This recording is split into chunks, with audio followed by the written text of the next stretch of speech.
noches, yo soy Beto Ortiz, que empieza una nueva edición de Beto a saber, la amenaza elegante. Hoy estará aquí en nuestros estudios el empresario Roque Benavides Ganosa para conversar sobre los últimos sucesos de la política nacional, siendo, por supuesto, el más importante la destitución de la ex fiscal de la Nación, Patricia Benavides, y de su hermana, la jueza Emma Benavides. Como a estas alturas de la noche ya todos saben, el Pleno de la Junta Nacional de Justicia destituyó a Patricia Benavides como fiscal de la Nación y también como fiscal suprema. La Junta Nacional de Justicia aprobó el informe final presentado por la integrante María Zavala, quien, como recordamos, fue ministra de Justicia del segundo gobierno de Alan García.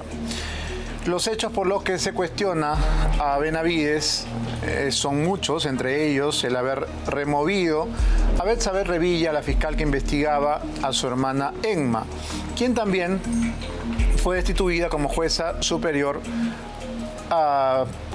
bajo la acusación de haber interferido en la función fiscal para evitar que la investiguen. Lo mismo sucede con Azucena Solari, fiscal que reemplazó a Revilla en la investigación fiscal contra Emma Benavides. Hay que recordar que los 5 integrantes de la Junta Nacional de Justicia son Antonio de la Asa, presidente, Imelda Tumialán, María Zavala, Marco Falconi y Guillermo Thornberry. Los 5 votaron a favor de la destitución.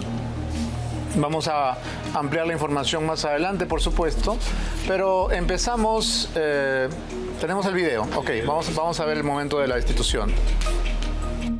Habiendo emitido todos los miembros del Pleno su voto y siendo este público, el Pleno ha resuelto en los siguientes términos: destituir a la señora Liz Patricia Benavides Vargas del cargo de fiscal suprema del Ministerio Público y, en consecuencia, en el cargo de fiscal de la Nación, al haberse acreditado el extremo del cargo 1 referido a haber interferido en la investigación seguida a su hermana Emma Rosaura Benavides Vargas. Destituir por mayoría a la señora Emma Rosaura Benavides Vargas por su actuación como juez superior de la Corte Superior de Justicia de Lima. Muy bien. Vamos a ampliar, como ya dijimos, esta información más adelante, y más adelante viene también nuestro invitado de esta noche, el señor Roque Benavides Ganosa. Pero antes vamos a presentar un informe que ha elaborado Ismael Tazaico sobre Carlos Morán y las insólitas, extrañas, inusitadas maneras en que se ha estado ganando los frijoles este exministro del Lagarto Vizcarra. Como sabemos, el ministro Morán adquirió un inusitado protagonismo cuando sucede la detención de Nicanor Boluarte y de su abogado Mateo Castañeda. Él aparece en las primeras planas, hablando de quien hasta ese momento había sido su abogado, ¿no? Y tratando de echarle leña al fuego a favor de, por supuesto, su eterno presidente. Sin embargo, lo que no sabíamos sobre el exministro Morán era de qué vivía, ¿no? Porque muchas veces esa es la gran pregunta con los políticos. ¿Cómo paraba la olla este caballero que ya no tenía un cargo público y que se había acostumbrado, por supuesto, a un ritmo de vida propio de un ministro de Vizcarra? Ismael Tazaico ha investigado y lo que ha encontrado realmente es sumamente preocupante. Vamos a ver el reportaje que ha preparado nuestro compañero y luego veremos también cómo el sobrino de Carlos Morán, David Eduardo Carruitero Morán, ha estado ganando contratos con el Estado durante la gestión de Pedro Castillo y también durante la de la señora Boluarte. Ahora, Morán ha facturado más de $500,000 de soles con una extraña empresa de seguridad, según Max Táctica, y es una empresa que se creó más o menos recientemente con un pequeñísimo capital de 5.000 soles. Entonces, ¿cómo es que el señor Morán ha podido tener esta cantidad de dinero en su cuenta y cómo la justifica. Vamos a ver el informe de Ismael Tazaico. ¿Cómo se ganaba la vida este general en retiro que termina su carrera sirviendo de nexo entre un controvertido agente especial y el polémico abogado de la presidenta de la República? Carlos Morán Soto, juráis por Dios y estos santos evangelios desempeñar leal y fielmente el cargo de ministro de Estado en el despacho del Interior que os confío. Sí, juro.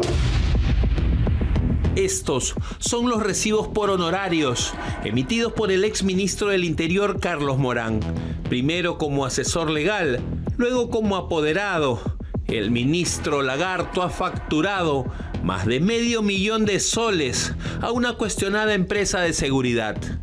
Recibí de Segumax Táctica SAC por concepto de servicio profesional de asesoría en seguridad integral, correspondiente al mes de julio del 2016. Total por honorarios, 31.910 soles. Que Morán facture cientos de miles de soles no tendría nada de extraño si no fuese porque Segumax Táctica SAC, la empresa para la que trabajó, fue creada en el 2014 con apenas 5.000 soles de capital. No es todo.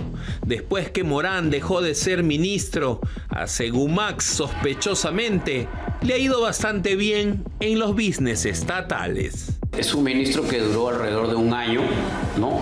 Siempre estuvo en buenas relaciones con el presidente de la República. Usted sabe que un ministro del Interior no dura más de 3 o 4 meses si es que no tiene un sólido soporte de quien dirige el gobierno.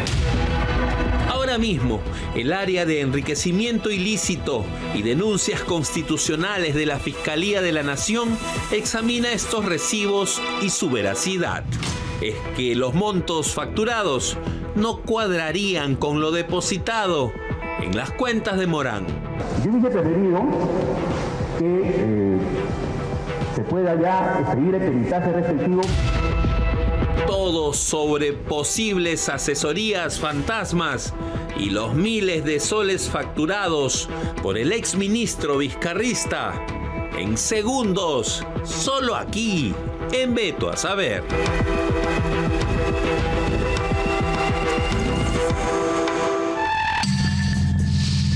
Desde octubre del 2018 hasta abril del 2020, que fue ministro del Interior, Morán no hizo mucho por la seguridad ciudadana. Sin embargo, siempre se mostró preocupado por su amigo y aliado Martín Vizcarra. Tiene la tranquilidad de conciencia y yo me pregunto, una persona que tiene la conciencia tranquila, ¿podría él voluntariamente pedir que se recorte el mandato presidencial? Ese hecho ya pinta de cuerpo entero cuál es la calidad moral del presidente Vizcarra. Esta es una de las cartas que envió el abogado Mateo Castañeda a los medios estando privado de su libertad. Lo acusa de pedirle ayuda para cobrar una comisión de 2 millones de soles por la compra de helicópteros. Entre otras cosas, resaltamos este detalle que pasó desapercibido. El problema no es la compra de patrulleros, el problema es su enriquecimiento ilícito que pretende resolver con facturas de falsos servicios de asesoría de seguridad. ¿Serán estos recibos por asesorías a los que se refería el ex abogado de la presidenta Boluarte?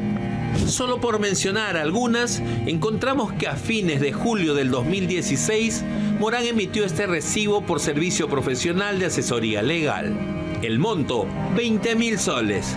En agosto, por asesoría en seguridad integral, por 31.910 soles. Hasta finales del 2016, el lagarto Morán facturó a Segumax Táctica SAC, sin descontar impuestos, más de 236.000 soles. A la misma empresa, solo desde junio hasta diciembre del 2017, le emitió recibos por más de 170.000 soles. Mientras que en el 2018, el ex ministro del Interior, que ya cobraba como apoderado de Segumax Táctica SAC, emitió 10 recibos por honorarios, haciendo un monto de 243.170 soles. Nosotros tenemos 3 denuncias constitucionales presentadas, de las cuales una ya está para delegar, ¿no?, para buscar un congresista delegado para que inicie las investigaciones, y 2 están para dar cuenta, presentadas por el actual fiscal interino, el doctor Villena. El problema de Morán no solo está en el Congreso, tiene serios líos con la justicia, y es que a fines de febrero el área de enriquecimiento ilícito y denuncias constitucionales de la Fiscalía de la Nación lo señala como presunto autor del delito contra la administración pública en la modalidad de negociación incompatible o aprovechamiento indebido del cargo en agravio del Estado. Mientras Zoraida Ábalos estuvo frente a la Fiscalía de la Nación, con Morán no pasó nada. Sus vínculos con ella y con Vizcarra son más que evidentes. El ex ministro del Interior, Gastón Rodríguez, lo recuerda muy bien. A través de un file que se lo entregué personalmente en sus manos, dando cuenta de las novedades que se habían encontrado en el sector de situaciones irregulares, ¿no? El tema es que el presidente, fiel a su estilo, me lo devolvió nuevamente en mi mano, diciéndome que corrupción es corrupción y que era parte de su propio gobierno, dándome a entender tácitamente de que lo dejara ahí. Ningún teléfono de la cuestionada empresa Segumax nos contestó cuando tratamos de contactarlos. Tampoco respondieron cuando fuimos a sus oficinas en busca de respuestas. ¿Habrá un número a donde pueda comunicarme? Sí, porque lo que me dice la señorita, me acaba de escribir, me dice, le va a dar un correo para que le pueda escribir. ¿Serán estos recibos por honorarios los que finalmente demostrarán aquel enriquecimiento ilícito del que lo acusan? ¿Son estos documentos de los que hablaba el abogado Mateo Castañeda cuando lo acusaba de emitir falsos recibos por asesorías? Muchos queremos saber cómo hacía este general en retiro para pagar los honorarios de su abogado, que era el mismísimo defensor de la presidenta de la República. El padrino de Hardy Colchado tiene mucho por explicarle al país.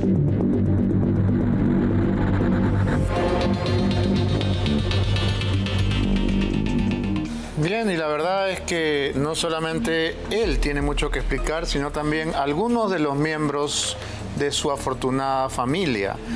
Porque dentro de la información que nuestro equipo ha podido conseguir está también el caso de su sobrino, David Eduardo Carruitero Morán. Ahí lo ven en pantalla. Es el sobrino de Carlos Morán y él ha ganado contratos con el Estado durante la gestión de Pedro Castillo y también durante la gestión de Boluarte. Vamos a ver ahí, su primera orden de servicio fue en el año 2022 al Ministerio de la Mujer por 6.500 soles. Ese mismo año también a la Fiscalía, al Ministerio Público, por 24.000 soles. El año 2023 tiene una orden de servicio al Ministerio de Defensa, cuando era el titular Jorge Chávez, por 40.000 soles.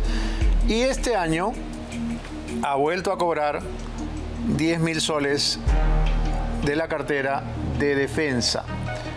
¿Cuáles son las credenciales que tiene este joven, aparte de ser el sobrinísimo de Carlos Morán? Es una pregunta que queda en el aire.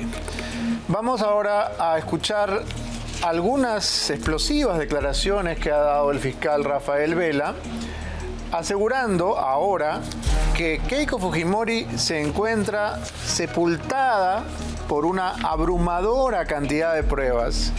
Y dice también, por supuesto, que las declaraciones de Jaime Villanueva, el asesor y mano derecha de la destituida fiscal Patricia Benavides, no tiene ninguna evidencia para sustentar sus afirmaciones. Escuchemos a este Rafael Vela en su faceta de muy indignado. También en esta entrevista tan incisiva, ¿no?, que como se puede ver, pues desequilibra al fiscal Vela, ¿no? esta es otra entrevista. Ah, ya está. Yo estaba comentando la anterior, la de Nicolás Lucar, ¿no? Básicamente lo que hace Nicolás es tratar de lavarle la cara a estos fiscales de todas las acusaciones que les han llovido. Fíjense ustedes cuánto se ha demorado Vela en salir a aclarar algo que Jaime Villanueva dijo, ¿qué? ¿Hace un mes y medio? ¿Hace 2 meses? No, entonces él ha estado guardado, esperando a ver qué pasa, y ahora va a su radio favorita, donde su periodista favorito, a tratar de aclarar acusaciones que ya son antiguas, que ya no viene al caso comentar, ¿no? Pero ellos tienen sus propios tiempos. Del mismo modo, fue a RPP a tratar de defender a la periodista de IDL, Romina Mela, de quien, según el testimonio de Jaime Villanueva, hemos sabido tenía prácticamente una oficina en el Ministerio Público. Bueno, él ha salido también con bastante tardanza a tratar de decir que esta denuncia significa que están criminalizando al periodismo, ¿no? Y estableciendo como un peligroso precedente el hecho de que los periodistas brindemos nuestra opinión. Bueno, esta es una posición absolutamente interesada, porque solamente se esgrime este argumento cuando son los periodistas de su cogollo, cuando son sus guaripoleras, cuando son sus ayayeros, cuando se trata de esa prensa que lo único que hace es dedicarse a la propaganda de estos superfiscales que hoy simplemente se han caído del pedestal para no regresar más. Vamos a escuchar cómo se molesta, se enfada, ¿no?, el señor Vela cuando le hablan de la señorita Mela. Bueno, va donde Mávila, va donde Lucar, ¿no? Por acá no creo que lo vayamos a ver, ni en foto, ni en figurita. El ministro de Justicia, Eduardo Arana, ha hecho una pregunta pública al fiscal de la Nación. Lo hizo durante una conferencia de prensa, emplazándolo así delante de toda la prensa y de las cámaras. Veamos. Lo que se intenta aquí y lo que se debe hacer es que quede claro a nivel constitucional si la Fiscalía de la Nación tiene o no la prerrogativa de investigar. Lo que yo les acabo de expresar es que la conducta histórica de los fiscales de la Nación ha sido interpretar que no pueden investigar y no pueden acusar a un presidente de la República, independientemente del nombre. No se trata aquí solamente de un nombre, se trata de la figura de la investidura presidencial. El fiscal de la Nación tiene que explicar por qué él ha cambiado esa posición, no nosotros. Lo que le estamos diciendo a través de esta resolución en un proceso competencial, señor fiscal de la Nación, por qué a pesar de que sus antecesores durante muchos años han interpretado que el artículo 117 de la Constitución, que no ha cambiado, lo han interpretado todos los fiscales de la Nación de esta forma, y a usted se le ocurre hacerlo de otra. ¿Qué razones tiene usted para hacerlo? Caramba, caramba. Parece que la guerra está declarada. Tenemos que ir a la entrevista, pero antes cumplir con nuestros auspiciadores. Si quieres apostar y ganar con tu deporte favorito, puedes hacerlo en Olimpo.bet, la única casa de apuestas sin rollover. Ingresa a Olimpo.bet y recibe 40 soles por tu primera recarga de 10, para que te la juegues en las ligas más importantes del mundo. Ya lo sabes, juega en Olimpo.bet y cobra más rápido que un rayo. Gracias, Olimpo.bet. Muy bien, vamos ahora sí con nuestra entrevista central. Está con nosotros, como ya lo anunciamos, el señor Roque Benavides, a quien le damos la bienvenida. Buenas noches. Muy buenas noches. Perdón por la ronquera. Viene usted de viaje y ha perdido la voz en el vuelo. Bueno, mucho aire acondicionado. ¿Se le escucha? ¿Se le entiende? ¿Sí? Espero que sí. El micrófono ayuda. Lo primero que tengo que preguntarle es si la destitución de Patricia Benavides de su cargo, no solo de fiscal de la Nación, sino también de fiscal suprema, significa una derrota para su abogado Jorge del Castillo o una derrota para el partido aprista. Bueno, yo no puedo hablar ni por Jorge del Castillo ni por el partido aprista. Pero puede opinar. Pero, por supuesto, yo creo que en un caso judicial como este, lo ideal para ellos hubiese sido que ganara la señora Patricia Benavides. ¿Lo ideal para quiénes ellos? Bueno, me pregunta el partido aprista y el Jorge del Castillo. No sé por qué el partido aprista, pero... No, pero el partido aprista no sería nosotros y no ellos. Bueno, yo tengo que suponer que me están preguntando por el partido. No, claro, pero usted es parte del partido aprista. Bueno, yo soy un seguidor de Aya de la Torre, sí. Soy sobrino de Víctor Raúl, sí. Y miembro del partido, ¿no? Y tengo una admiración por Aya de la Torre. Pero es miembro del partido. También. Desde el año 2020. Sí, bueno, yo la primera vez que me inscribí fue en 1980. Le preguntaba eso no en ánimo de incomodarle en absoluto, sino que usted ha sido crítico con el rol de Jorge del Castillo como abogado de la señora Benavides, que tiene el mismo apellido que usted, pero no es familia suya. En absoluto yo no he sido crítico de Jorge del Castillo. Yo nunca he criticado a Jorge del Castillo porque sea... Yo podría recordarle una declaración. Por favor. Usted dijo que sería mejor, ¿no? Sería mejor que no lo hubiera defendido. ¿Creyó Jorge del Castillo que defendía a la patria defendiendo a Patricia Benavides? Dijo usted en una entrevista en la prensa. Bueno, yo creo que una figura política, quién sabe, no debería estar en defensa de un caso como este, ¿no? Yo pienso lo mismo, por eso se lo pregunto. De ahí a criticarlo a Jorge del Castillo, él es un abogado que tiene todo el derecho a cumplir su función. Claro, es un abogado, pero los abogados cuando están en política, creo que tienen que cuidar a quien defiende. Eso es cierto. ¿Verdad? Ahora, yo quiero decirle, yo he conocido al padre y a la madre de Patricia Benavides. Yo conozco a la familia Benavides de hace 50 años en Huancavelica. Yo no voy a negar que tengo una buena imagen de esa familia. ¿Es cierto que usted fue padrino de la boda de Emma? Yo fui testigo de matrimonio el año 2011. De la hermana jueza de Emma. De Emma, hace 13 años, sí. Y entonces, digamos, la circunstancia de conocer a los padres... ¿Y las conozco a ellas? Claro, pero tiene que ver con qué coincidencia, si no es el apellido. No. ¿Cómo se conocen? Nos conocimos en Huancavelica. Yo conocí a la madre, conocí al padre. Es gente muy honorable. Emma la conozco, siempre ha sido una persona muy honorable. Si es que ha cometido errores, pues no tendrán que investigarla. Y la señora Patricia Benavides, a quien no recuerdo haberla conocido, pero es menor que Emma, así que seguramente nos hemos visto en algún sitio. Ahora, en las entrevistas que usted ha estado concediendo últimamente, habla siempre con enorme cariño y respeto de la figura de Víctor Raúl Aya de la Torre, y queda claro que hay un vínculo familiar también. Pero quería preguntarle cuál es su vínculo con el APRA actual, es decir, su cercanía o su pertenencia al partido aprista se debe solamente a Víctor Raúl o tiene usted vínculos actuales con los apristas de hoy. A Aya de la Torre no le gustaba que dijeran que son ayistas.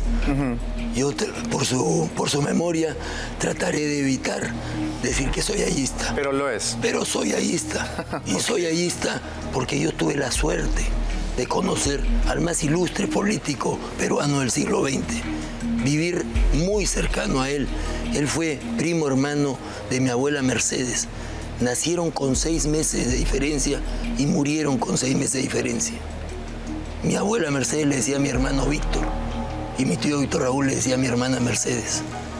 Así que yo tengo un cariño muy especial por la memoria de Víctor Raúl, pero además una admiración. Y el partido aprista es hechura de Aya de la Torre. ¿Qué partido ha cumplido 100 años de fundación como el APRA Continental? Yo he estado en México, he estado ahora último en el colegio, la Plaza de Hacho también, en el Colegio San Ildefonso, en la Plaza de Hacho estuve. Una cosa impresionante, que en época de no elecciones hubieran 20.000 personas. Es una cosa increíble.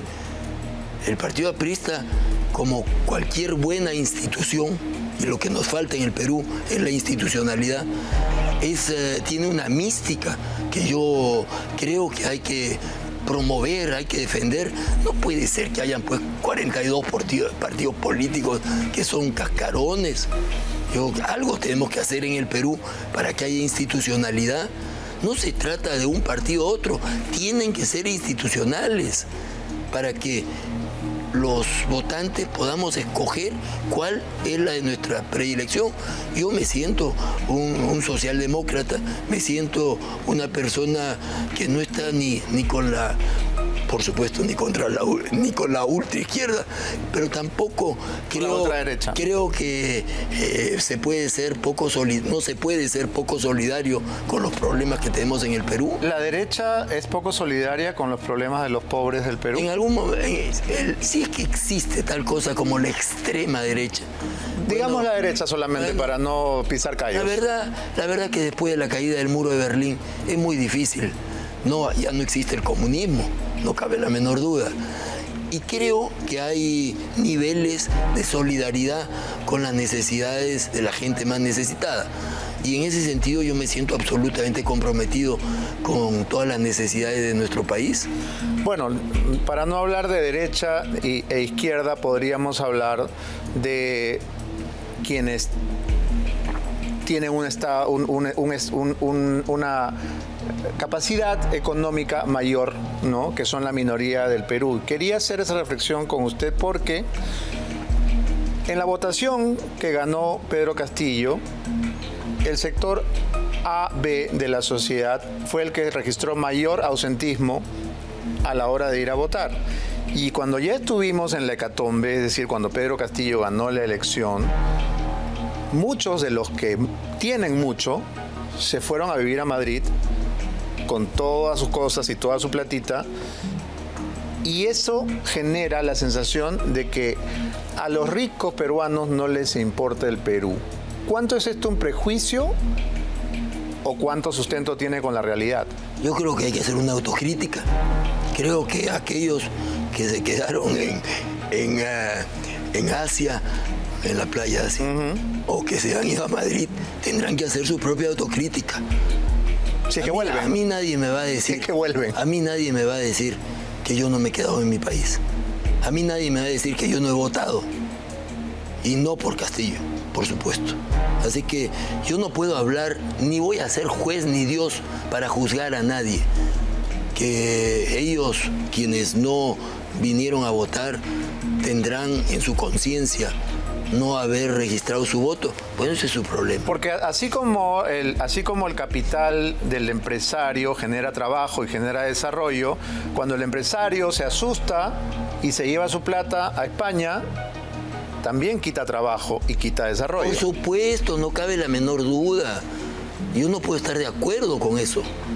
Pero no me pidan que yo defienda lo que yo no hago. No le pido que lo defienda, le pido que opine, porque como ciudadano libre puedo opinar. Bueno, yo sé que los periodistas tienen todo el derecho a preguntar y por eso es que nos presentamos acá en su programa, con todo el respeto y la admiración que uno le tiene. Pero yo no puedo hablar pues por terceros. Yo creo que esa gente tiene que reflexionar. El Perú necesita de todos los peruanos y por supuesto necesita de la gente que tiene más recursos para invertir sus dineros acá en el Perú, que además es mucho más rentable que invertirlo en España. Es una locura. Llevarse la plata a España es una locura. ¿Por qué? Porque es una economía mucho más desarrollada, donde los márgenes de las inversiones son mucho menores. Bueno, sin embargo, eso ocurrió. Además, pueden irse a vivir a España y mantener haciendo inversiones en el Perú, si no les gusta, o si les gusta la calle Serrano, o qué sé yo, no sé. Ese no es mi gusto. Uno puede viajar por el mundo y volver, ¿no? Porque siempre, si tú no sientes a tu país como tu casa, bueno, entonces si no hay arraigo con el país, no hay arraigo con nada, ¿no? No, yo no me siento muy mal de haber viajado mucho. Me siento bien. Yo también. De haber conocido otros mundos. Por supuesto. Y de haber aprendido de esas otras realidades. Es lo único que se va a llevar, los viajes, porque las cosas no se puede uno llevar. Los viajes se los lleva puestos. Yo a los chicos de las universidades, cuando me preguntan un consejo, porque yo no doy consejos si no me los piden, les digo, estudien todo lo que puedan, viajen todo lo que puedan, aprendan todos los idiomas que puedan. Eso es lo que hay que hacer. He leído en varias entrevistas que le han hecho, me ha pedido que lo trate de usted, pero me cuesta trabajo, ¿sabe? Hay algunos entrevistados que no puedo tutear. Me pasaba con Alan García, me pasaba con Marta Hilleran, me pasaba con Genaro Holgado Parker. Es más fuerte que yo. Trataré. He leído en algunas de tus entrevistas que el gobierno de Dina Boluarte te parece otro gobierno, te parece totalmente diferente al de Pedro Castillo porque tiene mejores ministros, porque de alguna manera hay alguna idea de hacia dónde vamos. ¿Es así? ¿Este es un mejor gobierno que el de Castillo? Yo creo que la gente que está trabajando con la señora Boluarte es muchísimo mejor. Sin embargo, no se pueden sacudir de haber entrado juntos al poder y por lo tanto carga con esa mochila. A mí me hace mucha gracia cuando el primer ministro dice el gobierno de Castillo. Es decir, la señora Boluarte fue elegida. El gobierno anterior, dice. El gobierno anterior. Sí, claro. Y yo la verdad es que ahí sí tengo que sonreírme también porque es evidente que entraron juntos y cuando estaba Castillo, la señora Boluarte tenía otro discurso tan radical como el del señor Castillo. O más. Pero los países tienen que buscar soluciones y la verdad es que habernos quedado, por ejemplo, con Castillo durante 5 años ya hubiese sido un desastre. No llegábamos. No daba el oxígeno. Y la verdad es que a cuál peor de los ministros que yo he conocido del señor Castillo, un nivel de educación, un nivel de formación, un nivel de corrupción que realmente uno decía, esto no puede continuar. Bueno, el sistema democrático hace que la señora Boluarte acceda a la presidencia y convoque mejor gente. Yo creo que hasta en muchos casos mejor gente que lo que ella podría haber aspirado, ¿no? Mejor gente que ella. De la gente que ella hubiese podido aspirar. Yo estoy opinando. Mejor gente que ella. Bueno, entonces voy a hacer la entrevista yo y tú vas a opinar. Podría intentar lo que hacía el presidente García. Cambiamos de silla. El presidente García sí hablaba de usted a todo el mundo. Ah, sí, claro. Sí, claro. Y cambiaba de silla también al entrevistador. Seguro. Entonces, si Dina Boluarte le parece el mal menor, ¿quiere esto decir que está contra la vacancia? Sí. Que ella debe llegar al 28 de julio del 2026. Hablando nuevamente del mal menor, el mal menor es que ella llegue al año 26, pero por supuesto exigiéndole que busque a la mejor gente para los ministerios. Eso implica que hay que arremangarse entonces y ponerse a trabajar con ella. Pero por supuesto, no sé si con ella.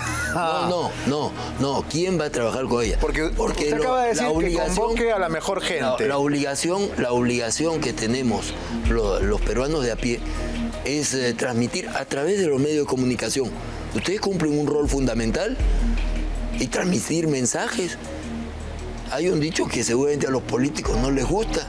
¿Cuál es? A los políticos como a los perros, a periodicazos. Y los medios de comunicación... Yo creo que a los perros no les gusta la comparación. pero los periodistas cumplen un rol fundamental. Yo me quedo sorprendido cuando critican a los periodistas, a veces sin razón, a veces con razón. Pero es evidente que ustedes como medio social cumplen un rol fundamental. No, y además está muy bien que nos critiquen. Tenemos la obligación de ser antipáticos, impertinentes. A eso nos dedicamos. Pero no para tanto, bien o para mal. Pues no tanto. No tanto, ya. Ok, voy a bajar el tono entonces. Tengo que hacer una mención. En medio de la entrevista, ¿sí? Tenemos demasiada publicidad. ¡Uy, caramba! Vamos a hacer una pausa, pero antes, Win tiene una super promoción este mes. 1000 megabits a solo 129 soles. ¡Increíble! Recuerda que Win es el internet más rápido del Perú, según Speedtest, y la mejor empresa de internet y telecomunicaciones del Perú e Iberoamérica, según ISO. No te lo pierdas, tu hogar merece lo mejor. Cámbiate a Win, llamando al 707-3000. Ya regresamos, Beto a saber.